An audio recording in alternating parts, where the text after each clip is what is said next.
as David McCallum took his place among one of the most iconic casts Hollywood ever assembled. Nothing in the film's title, The Great Escape, struck him as ominous. Why would it? He was happily married to fellow star Jill Ireland, with 3 children together. His career was firmly on the rise. He was playing naval officer Eric Ashley Pitt in the 1963 Second World War epic about the mass escape of British and Commonwealth POWs from German Stalag-Luft III camp. His character, nicknamed Dispersal, was the one to come up with the genius idea of filling their trousers with soil from the excavated tunnel, to be shaken out in the exercise yard. He was acting alongside a lineup of big beasts: Steve McQueen, James Garner, Richard Attenborough, Donald Pleasance, James Coburn, and Charles Bronson. Friendly McCallum introduced Bronson to his wife on set. Hollywood legend has immortalized the moment, claiming Bronson responded, "I'm going to marry your wife." And not long after, Jill made her escape from matrimony, straight into Bronson's waiting arms. David had been called away for a screen test for The Greatest Story Ever Told, in which he would play Judas Iscariot. He recalled, "Jill had just had a miscarriage, so I was concerned about leaving her, but Charles Bronson said, 'Don't worry, I'll take care of her.' I didn't realize they had already begun an affair." Remarkably, David, who died on Monday at 90, bore Bronson no ill will for the betrayal. "I never hated him," he said. "Charlie was always a good friend. I find that when problems come along, worrying about them and getting anxious and negative is quite unnecessary. You can solve them, usually amicably. That's just what happened." He claimed to have no memory of the "I'm going to marry your wife" moment, but admitted, "It was an extremely difficult time, not least because we had 3 children. And even harder days were coming." He and Jill had sons Paul and Valentine naturally, and adopted Jason. In 1989, aged 27 and on the eve of becoming a father himself, Jason died from an accidental overdose. "The worst moment of my life was when I lost my son, there's no question of that," David said. "Losing people you love are always the most terrible moments, especially when they're so young. But it's gone, it's done. He's not coming back, so I don't dwell on it. The best moment of my life is right now."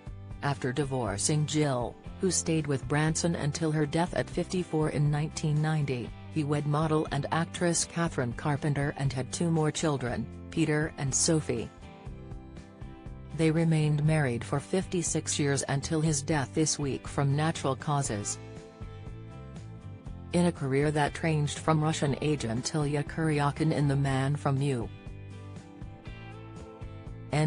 through another POW turn in Colditz, 1972 to 1974, to Scythe Chiller Sapphire and Steel, 1979 to 1982, McCallum also shared the screen with some luminous leading ladies. A young Joanna Lumley was Sapphire to his Steel, and he said, "There's something wonderful about a beautiful woman smiling, and the first thing that comes to mind with Joanna is her incredible smile. She's beautiful, talented and a fascinating conversationalist." He had already been exposed to an early dose of sex appeal as a student, studying alongside Joan Collins at London's Royal Academy of Dramatic Arts. "Joan and I were in the same class and used to do fencing classes together too.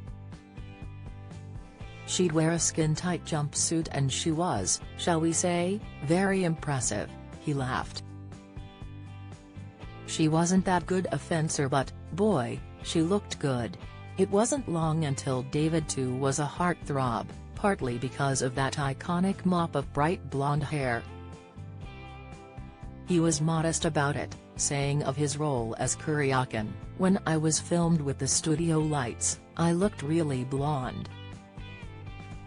The look was part of the whole enigmatic thing they did with my character, Ilya, producing a climate of mystery about him. It had great appeal." MGM Studios claimed his sack of fan mail was bigger than any other stars in their history, more even than Clark Gable's. David said, "I went for a walk in Central Park in New York and a crowd gathered around me. Then people started pushing, and from the back came two mounted policemen, who had to lift me up. We trotted out of the park." The New York Times reported in a 1965 profile that McCallum's motorcades are now, by order of the police chiefs of the cities he visits, forbidden to stop anywhere along the line of drive.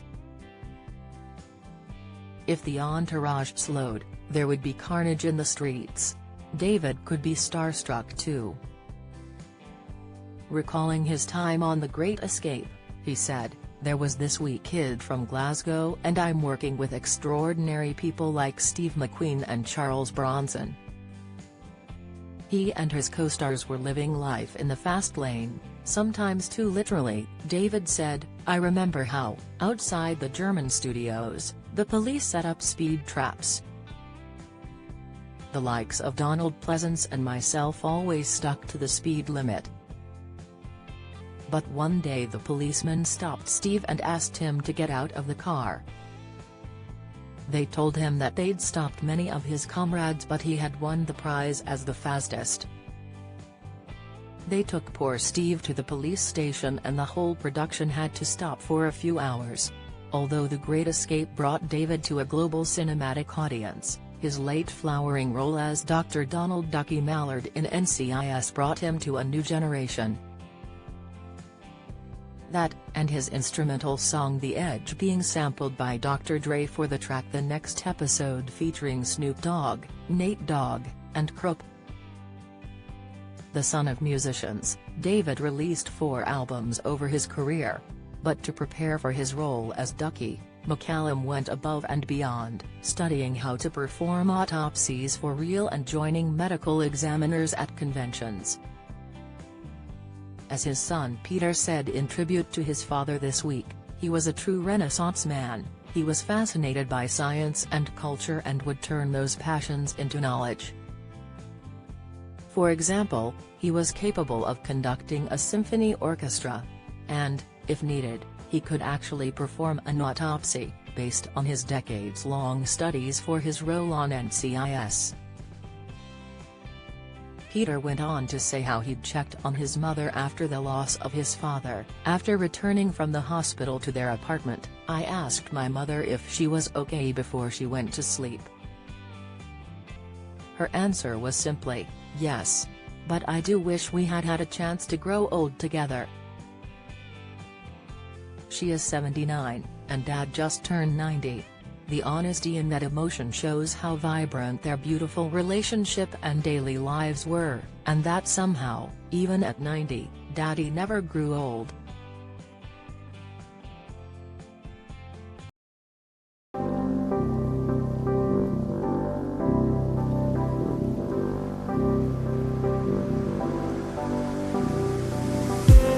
I just need